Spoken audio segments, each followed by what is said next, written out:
Next जो topic आपण आज बघणार आहोत तर तो टॉपिक आहे how can we calculate the number of moles. Simple असा टॉपिक आहे. 9th स्टँडर्ड मध्ये पण तुम्ही हा टॉपिक जनरली बघितलेला आहे. तर एक एक्झाम्पल घेऊन आपण ते जनरली कॅल्क्युलेट करू. Number of molecules presents in 36 gram of water. मॉलिक्युल्सच्या ऐवजी तुम्ही या ठिकाणी number of atoms presents in 36 gram of water. तर आता बघा या ठिकाणी 1 mole it is the measurable quantity of atom. 1 mole is equal to molecular mass of that compound.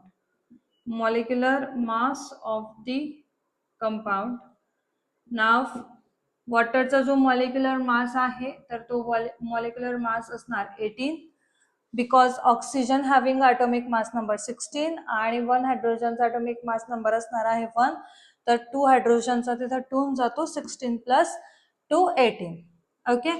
त्याच्यानंतर 1 मोल मध्ये नंबर ऑफ ॲटम्स जे आहे तर ते प्रेझेंट असतात 6.022 into 10⁻23. It's ॲव्होगॅड्रोज number. आता 1 मोल मध्ये 6.022 into 10⁻23 आहे. किती वॉटरच्या किती ग्राम मध्ये 18 ग्राम मध्ये जनरली तुम्हाला किती ॲटम मिळणार आहे 6.022 into 10⁻23. तर 36 ग्राम मध्ये किती मिळतील हे तुम्हाला फाइंड आउट करायचं आहे. सिंपल आहे. 1 मोल साठी 18 ग्राम तर 2 मोल साठी 36 ग्राम. तर याला पण 2 ने मल्टिप्लाय करा. उत्तर तुम्हाला मिळणार आहे 12.044 into 10⁻23. I hope number of atoms present in 36 gram of water हे सगळ्यांच्या लक्षात आलेलं असेल.